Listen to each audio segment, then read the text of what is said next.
मई जून 2015 paper 1-2 और question number 9 है। A sprinter runs a 100 meter race in a straight line. ठीक है, he accelerates from the starting block at a constant acceleration of 2.5 meters per second square to reach his maximum speed of 10 meters per second। ठीक है, इसने जो यहाँ तक बात की है इस सिनेरियो के ऊपर, अगर मैं इसका वेलोसिटी टाइम ग्राफ प्लॉट करूँ तो मेरे पास ये वाई एक्सिस पे वेलोसिटी आ गई और एक्स एक्सिस पे मेरे पास टाइम आ गया। तो ये एक्स एक्सिस पे टाइम इन सेकेंड्स और वाई एक्सिस पे मैंने वेलोसिटी ले ली मीटर पर सेकेंड में।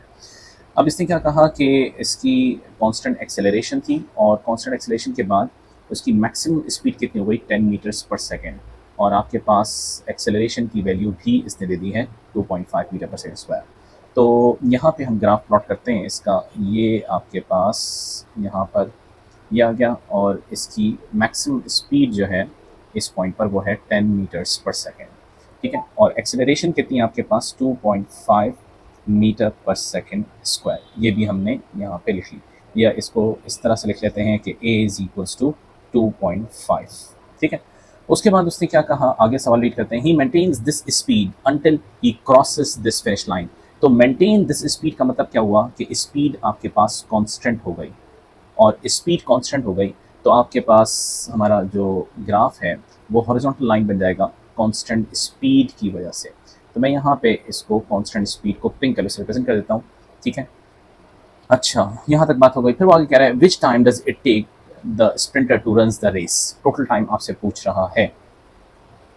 अगर आपसे ये टोटल टाइम पूछ रहा है तो जब कांस्टेंट एक्सेलरेशन थी और उसने आपके पास 10 मीटर पर सेकंड की स्पीड अचीव की मैक्सिमम, तो उस वक्त टाइम क्या था ये भी हमारे पास नहीं है।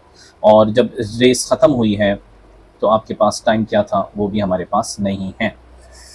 अच्छा, अब मेरे पास बेटा अगर इस इंफॉर्मेशन के हिसाब से देखें तो मेरे पास एक्सेलरेशन की वैल्यू है, मेरे पास फाइनल स्पीड है, मेरे पास initial speed u is equals to 0 है। तो मेरे पास एक्सेलरेशन का फॉर्मूला क्या आ जाता है, एक्सेलरेशन का फॉर्मूला मेरे पास क्या है, delta v upon delta t, यानी change in velocity upon change in time.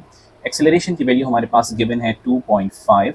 ठीक है, और चेंज इन वेलोसिटी कितना है आपके पास 10 माइनस 0 विच इज़ 10, तो मैंने यहाँ पे 10 रख दिया और यहाँ से मैं अपॉन टाइम करके टाइम की वैल्यू को निकाल लेता हूँ। तो टाइम मेरे पास इसको डिवाइड करके आ जाएगा 4 सेकेंड्स। तो मेरा बेटा ये 4 सेकेंड टाइम आ गया यहाँ पर, इस जगह का मेरे पास टाइम आ गया 4 सेकेंड्स। कहाँ से कहाँ तक का, यहाँ से यहाँ तक का टाइम आ गया मेरे पास 4 सेकेंड्स। अब मुझे निकालना है टोटल टाइम। तो टोटल टाइम निकालने के लिए मेरे पास एक इन्फॉर्मेशन और है अवेलेबल, और वो क्या थी, स्प्रिंटर रन्स 100 मीटर रेस, यानी ये जो टोटल डिस्टेंस है area under the velocity time graph is equals to distance travelled. तो ये जो आपके पास जो टोटल डिस्टेंस है ये आपके पास कितना है, ये सारा का सारा डिस्टेंस हमारे पास 100 मीटर्स दे दिया है।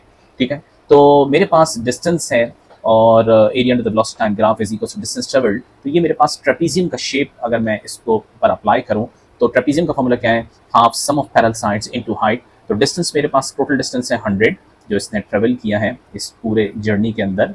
ठीक है, is equals to 1/2 sum of parallel side. तो मेरा बेटा एक पैरेलल साइड आपकी यहाँ से लेके यहाँ तक, ये एक पैरेलल साइड हो गई और दूसरी पैरेलल साइड तुम्हारे पास यहाँ से यहाँ तक हो गई। अगर मैं यहाँ से यहाँ तक का जो डिस्टेंस है वो अज्यूम कर लूँ कि मेरे पास ये डिस्टेंस है x, ये है डिस्टेंस x, तो नीचे वाला जो डिस्टेंस है वो भी आपके पास यहाँ से यहाँ तक का x हो जाएगा। तो मेरे पास मेरा बेटा ये जो टोटल डिस्टेंस है कहाँ से कहाँ तक, ये वाला, ये आपके पास बन जाएगा, बेस जो है ये बन जाएगा 4 + x के बराबर, ऐसे ही है यहाँ से यहाँ तक।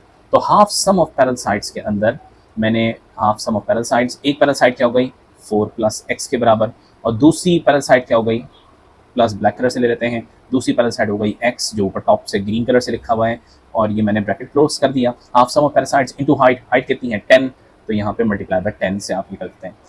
नाउ मेरा बेटा अब अगर हम कैंसिलेशन पर आ जाएं तो ये 0 और 100 का 0, ये दो 0 कैंसिल हो जाते हैं। ठीक है, और आपके पास आंसर यहाँ से हम डायरेक्टली लिख लेते हैं x इज इक्वल्स टू 8। आपका फाइनल आंसर आ गया x इज इक्वल्स टू 8। तो x इज इक्वल्स टू 8 यानी यहाँ से यहाँ तक का जो x की वैल्यू है वो आई है 8, और हमें निकालना है टोटल टाइम। तो टोटल टाइम आपके पास कितना हो जाएगा, टोटल टाइम अब अगर मैं नीचे वाले को इरेज कर दूँ तो मेरे पास टोटल टाइम आपके पास आ जाएगा 4 + 8 = 12 सेकेंड्स। तो हमारे पास जो आंसर आया वो आया है सी।